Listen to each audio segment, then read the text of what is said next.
And a pleasant good afternoon. Welcome to Inside the High School Sports Caravan. Jim Powers on that side of the screen. I'm over here, John Edwards. And Jim, I cannot believe we are probably at the most busiest time of the year in Misha sports. Absolutely. You've got soccer championships going on. We just got through a weekend where small school soccer, swimming, football playoffs.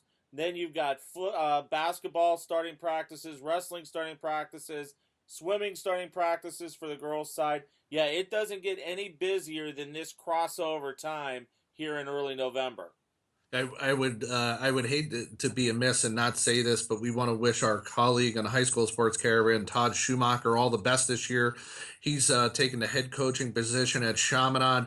Super excited to be with Chaminade, I know, but also for him, he's been a longtime assistant at Whitfield, so now he gets his first crack at being the head coach, especially at a Chaminade team that he's got some pretty good wrestlers there. Yeah, and you know what? We kid with him when we say Team Schumacher, but he's been an assistant at Whitfield, and so very excited for him having the opportunity at Chaminade, and they're going to do some great things over there. And I would be remiss as we talk about Chaminade. Last week, the passing of John Lawrence, who really spearheaded their student broadcasting side of things, and really did a great job in showing kids the right way to broadcast. And he is going to sorely be missed by the Chaminade community, but also by a lot of us that have worked with him and have seen his kids grow and develop over the years. So it's a great time for Chaminade, not only on the football field, basketball getting ready to get kicked off and Todd taking over the wrestling program, but also a time to reflect, that, what John Lawrence brought to the table, and he's going to sorely be missed by, those great kids that have put together some awesome stuff with the Chaminade Student Network. Absolutely. And the student network at Chaminade continues to grow. And you continue now, Jim, to see more and more of the high schools get behind a student broadcast program. John Hockey at the Smet High Yeah. School is continuing to build a very strong program over there. We know some of the students over at SLU High are now starting to dabble now a little bit more with the student broadcast program. And it's really good to see for us some people who we've been around now for more than 5 almost 10 years now, that we see some of these kids take an interest in it and ask us questions on how to prepare for stuff. And really, I think it's a great thing, and I don't think there's enough of it out there. And you know what the bottom line is? You're not getting any younger. I'm definitely not getting any younger. We need some of these kids to learn the business. That way they could fill our shoes here in the next, 5, 10, 15 years, and do the great things that we're doing. So absolutely. And starting next week, we'll be shifting our weekly shows over to DeSmet. The Smet kids are going to be producing all that stuff for us. And we're real excited to get, the DeSmet kids and John Hockey and the great stuff that they're doing and utilize their studio starting next week. It'll be good for a little while. You talk about us getting older. I become the Tin Man in 3 weeks as I'm going in for knee replacement surgery. So we'll get as much information to you as we possibly can over the next few weeks. But a busy time right now in Yeah. football season, Jim. Class 6, we have to talk about it right now. Big. I wouldn't say it's a big upset, but I would think that it was a mild upset as Blue Spring South traveled cross state and knocked off Francis Howell last Friday night. I don't even know if it was an upset. I think it was two evenly matched teams, but I think the Achilles heel came back to get Howell, and that's they haven't faced team speed all year long in their schedule, and they got a heavy dose of it on Friday night against Blue Spring South. I had a chance to watch a lot of that game, and they are so dynamic offensively, and they raced out to that 21 point lead early on. And I first started to think towards the end of the second quarter, hey, this may be the Rockhurst game from last year all over again. But then it just continued to kind of snowball a little bit. And, Hal had a great season. But, I think Blue Spring South traveled across the state and did everything that they wanted to do. And that's get the big play early and cause a couple turnovers that turned into points for him. And once again, Brian Cook, you talk about that program and how well they've done, and I know they're disappointed in the season, in the season ending the way it did, but I just think they ran into a team that just has a little bit more high-powered offense than what they've seen all year long. Blue Spring South, led by senior quarterback Noah Nigro.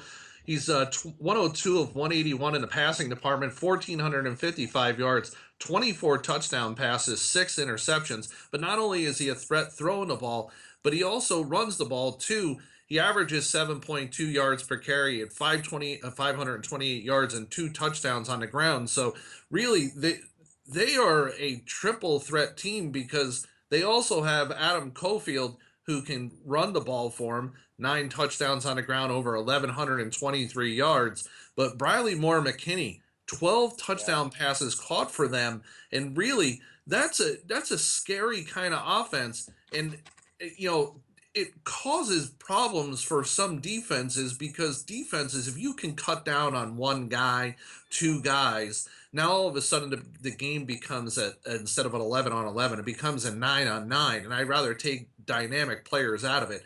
But really, they have a lot of skill player. Yeah, they do, and that's going to be the interesting setup moving into this week's game against Kirkwood. Is they spread the ball around.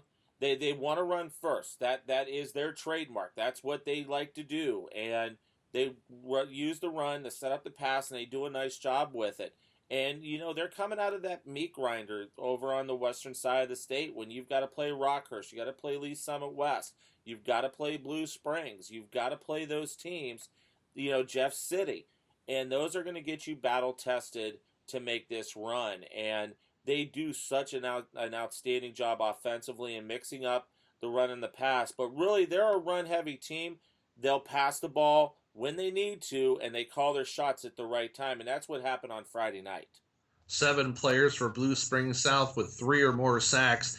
And junior defensive player Cale Connors leads the team with 7 interceptions. So really, defensively, they're a very sound front seven. They're as good as it's going to get when it comes defense. And going into last week's game, I really thought it was going to be defense versus defense. And talking to my good friend Dion Clisso with Preps KC out in the Kansas City side, we kind of thought the same thing. We were almost into thinking that, hey, this could be a low scoring affair. But once again, couple turnovers in the first quarter, gave Blue Springs South some great field position, and Hal just wasn't able to to kind of bounce back with it. Last week, Kirkwood goes to Eureka, a homecoming for Farrell Shelton, and he gets a win on his old stomping grounds, and it wasn't an easy one. No, they were trailing in that ball game 21-14 heading into the fourth quarter. They got some big plays when they needed it, and then their defense, I'm going to use the old hockey analogy, the defense stood on their head and got the stop late in the ball game, deep in Eureka territory with Eureka driving to seal the victory. And that was it. That game was an instant classic from the word go. I watched the tail end of that game as well, and really just an outstanding job by Kirkwood. Eureka, great season. And you could tell once again that Kirkwood, Hal, CBC, those are the cream of the crop in Class 4 here in the St. Louis area. And you got to throw Hazelwood Central in there as well. But, that game was an instant classic. And Kirkwood, they got everything they needed. They got some big plays, but their defense did everything that they were asked to do and so much more in the fourth quarter to get that victory. And now this week, they're going to get tested again, and they're going to get tested with some speed. And if there's been that Achilles heel for Kirkwood, it's been the big play over the last 3-4 weeks. They can't give up the big play this week, because if they do, it could be a very long night for the Pioneers. And we talk about the dynamic offense from Blue Springs South, but we have to talk about the fact that Kirkwood is just as loaded on the offense. Over 2,700 yards on the ground between Jamal Scott, Jared Alton, and Reese Goddard, Yep. their quarterback. I mean, so really, you're looking at, and also in the air, you have to look at what Reese Goddard's done as well. So between the 3 players, over 4,200 combined yards, and they have a quick math, 31 touchdowns between the 3 of them. And Joe Jordan has become one of Reese Goddard's favorite targets over the last few weeks. 29 catches, 679 yards, 5 touchdowns, and he's really secretly become that X factor offensive player for this Kirkwood offense. And when you talk about Farrell Shelton's offenses, you never mention the fact that there's a passing attack there. Because of his many years at Eureka, it was always the ground and pound. And now you see, once again, we talked about this all year with them. Farrell basically said, hey, we know what we got. I'm going to adapt to our players. I'm not going to make the players adapt to my style. We know we've got a great quarterback, some great receivers. We got kids that can get the ball out on the edge and go. And they've done a fantastic job with that. And my hat's off to Farrell because as a former head coach, it's awfully tough to go in that direction. Normally, you see head coaches come in and they want their stuff. They want what they want to do. They don't want to adapt sometimes to what the personnel is. And Farrell has done a phenomenal job. And I think too, just a comfort level of having a lot of the coaches that have coached these kids over the years at Kirkwood, keeping a lot of those guys on staff made a very big difference when it comes to Kirkwood and doing some great things. Also, he didn't have a lot of turnover either, so a lot of these No, players have been here for a while. It's easier to adapt around the kids that you have, like you said, than it is for the coach to come in and reinvent the wheel. And like you said, a lot of coaches want to do it their way, but like you said, hats off to Farrell Shelton this year for utilizing what he had and working in what he knew would be successful with the players that he had. put it this way: Matt Irvin did not leave the cupboard very bare for Farrell Shelton, and the same thing. Farrell didn't leave the cupboard bare down at Eureka for that coaching staff. And you kind of knew that game was going to happen when you saw the brackets, and you kind of saw how everything was going to shake out. And once again, great crowd, great atmosphere, phenomenal game, and it's going to be interesting to see how the two teams, Blue Spring South and Kirkwood, are going to go at it Friday night, and you'll have that right here, on the Caravan on Misha.tv. Yeah, we're excited about that.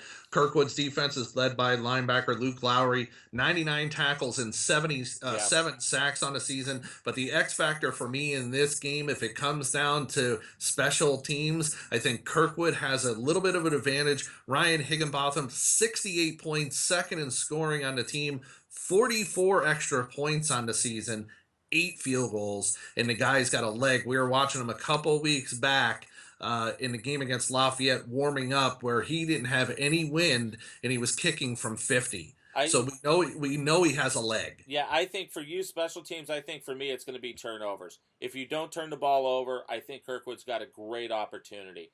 If they could force some turnovers, I think they've got a great opportunity. But if they turn the ball over, Blue Spring South is so good at making teams pay, and we saw that against Howell on Friday night. Also in Class 6, CBC will play tomorrow as well. The question that people have asked me all week long is, will anybody beat CBC this year? My answer to them was CBC will beat CBC if it does happen. Yeah, absolutely. They're going to be Kickapoo. Kickapoo has had a phenomenal season. They've made a great run, but the run stops over in West County on Friday night, and they just can't match up. CBC has done what CBC wants to do all year long, and Kickapoo, once again, great season. Thanks for participating and getting to the state Final Four, but you just don't have the horses to compete with the cadets this year. And Scott Pingle has got those kids ready every week. Blake Charlton, Trey Bryant, the list goes on and on. CBC is going to make it to the Dome unless something absolutely out of this world takes place tomorrow night over on 40. But you got to take your hats off to CBC. They've had the target on their back all year long, and they've stepped up to the task and they've done everything they need to do. So I like CBC's shot getting to the Dome, and I'm hoping for the All St. Louis final. I would love to see Kirkwood have another shot at CBC. Those two teams matched up in the state semi last year, and CBC, beat them up pretty good. I would love to see a rematch at the Dome in 2 weeks. I laugh because it feels like yesterday we were just standing around at Francis Howell High School having a conversation with Scott Pingle, and he said, I'm not really sure about my front seven. Oh, I mean, we lost five of our seven guys, and I'm really not sure what's going on. And hats off to him because really, like you said, they did have a target on their back all year. They pretty much ran through the MCC here in St. yeah. Louis, and they pretty much had their way all season long with the players that they do have around. We want to thank one of our sponsors. That's Winning Streak. You can find them at winning-streak.com, 618-277-8191. They take care of the fine apparel that you see myself and Jim Powers wearing right now. So we want to thank one of our fine sponsors who take care of us. Jim, jumping over to Class 5, Rockwood Summit picks up a win last week. Rockwood Summit will take on Chaminade tomorrow. Yeah, great ball game. Once again, a great defense. Summit has done it defensively all year long. Chaminade, they've got speed on the edge. And that's going to be the big difference, I think. That game's on the road over at Summit. I think Chaminade came out of nowhere. We kind of knew they were going to be good. We didn't realize they were going to be this good. And I think they've got a great, great shot to make it to the state Final Four, getting past Summit tomorrow night. But Summit's got to play great defense. And you can't, once again, you can't give up the big play. Chaminade's going to be very physical up front. This is going to be a very physical battle between these two teams. But I kind of favor Chaminade just because I think they've got a little bit too much speed out on the edge. Also in Class 5, Zumi North picks up a win over Parkway West last week.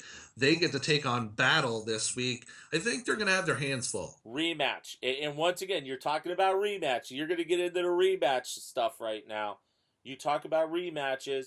Battle knocked out Zumwalt North last year. Talking to Joe Bacon a few weeks ago over at Parkway Central when I had a chance to see the first matchup, he was like, gosh, I would just love one crack at Battle. Well, guess what? You got it. You get them at home this year, which is huge. Battle's not the same team that they were last year. They lost a couple games that a lot of people didn't think they should have lost. And I just think that Zumwalt North has a great shot because of their ground and pound. They run that offense so well, and they're big up front as well. This is going to be, in my mind, probably the best game of the weekend here on the St. Louis side. Now we'll jump down to Class 4. Cape Central will take on Afton this week. On Lutheran South. Come back. They're just as good this year as they were last year, but they get really a tough team in Cape Central. Once again, you're talking about another rematch. Team, these two matched up last year. Last year it was over at Afton, and I think that was Afton's learning curve right there. They had a great season. They went down and they played a physical Cape Central team. This year they've got to go down to Cape. And I think that this Afton team is going to be well prepared, better prepared this year than they were last year because I think they know what they're going to see. I like Afton. I think a lot of people want to see Afton win because if everything shakes out, Afton will host Webb City next week, at Afton, which a lot of people would love to see the Webbies come up here to St. Louis to play and, take that 4-hour road trip. We really didn't get a chance to talk about it, but Webb City did have a little bit of a hiccup a couple weeks ago against Carl Junction where they squeaked out a win in the final seconds of that one. But really, they got back to true form last week, putting up 45 points against West Plains and beating them 45-12. So, for us, we know that, it's all about Webb City in Class 4. The question is, will the Webb City train ever get derailed? It all depends, and a lot of that's going to depend on the health of their quarterback, and that's what happened against Carl Junction. Coach Rodriguez's son, the starting quarterback, suffered an ankle sprain and wasn't able to play in the second half of that game. And once again, backup quarterback comes in, leads him to the touchdown with seconds left to get the W. They're going to be just fine, and they should take care of their business this week. It'll be interesting to see how that turns out because then if Afton would lose and it's Cape Central, you got a rematch of the state championship game last year between Cape Central and Webb City. But I really like Afton's opportunity. Closer to home, U City, which has been a great story all season long. Jimmy had a chance to talk to their head coach earlier this year. They'll take on a Westminster team right now who is just absolutely firing on all cylinders. They blew out Borgia last week 63-14, and that was a team that they just played the last game of the regular season.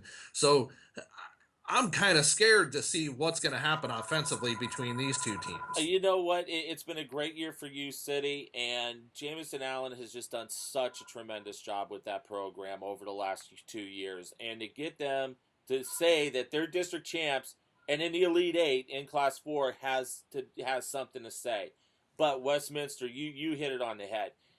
Corey Snyder has them playing the best football right now, other than CBC in the area, in the St. Louis metro. And it's awesome to see that they get the W on Saturday. Then they're going to probably have to take on a Hannibal team that is going to give them some fits. But, once again, Westminster, they've gotten to this point. Can they get over the hump and get to the state semifinal? That's going to be the interesting thing. U City, they got nothing to lose. They're playing on house money right now, Absolutely. and they've got nothing to lose, and they get it at home. That's the big thing too. A state quarterfinal at U City. If you would have said that to me at the beginning of the year, I would have laughed at you. But you know what? Those kids are believing, and that's the big thing right now. You get the victory, you get out of your district. Hey, you're playing with house money against the number 2 team in the state. Yeah, absolutely. I think that's probably going to be one of the best matchups throughout the weekend. That you've had your choice of best matchups. I think the Westminster game against U City is going to be the best matchup in our area for this weekend. Finally, Class 3, John Burroughs, they get to take on Central Park Hills. And John Burroughs does what John Burroughs does, and that's usually win. They're just snake bitten once they get down to downtown St. Louis. No love lost between these two teams. And once again, another rematch. They've matched up the last 3 years. Burroughs has taken care of their business. Same thing here. Not knocking the year that, Central has had. They've had a great year. But I say the same thing about Park Hill Central that I say about a lot of the PHL teams. And I know they're not going to like hearing this because they hear it from me every year.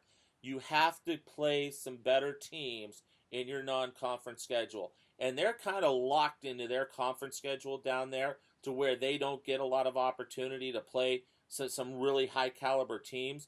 And when you get to this point to where Burroughs has been battle tested, they've been to the Dome. A lot of these kids know what to expect. That experience trumps anything else that's going to be thrown at you. Burroughs is going to win.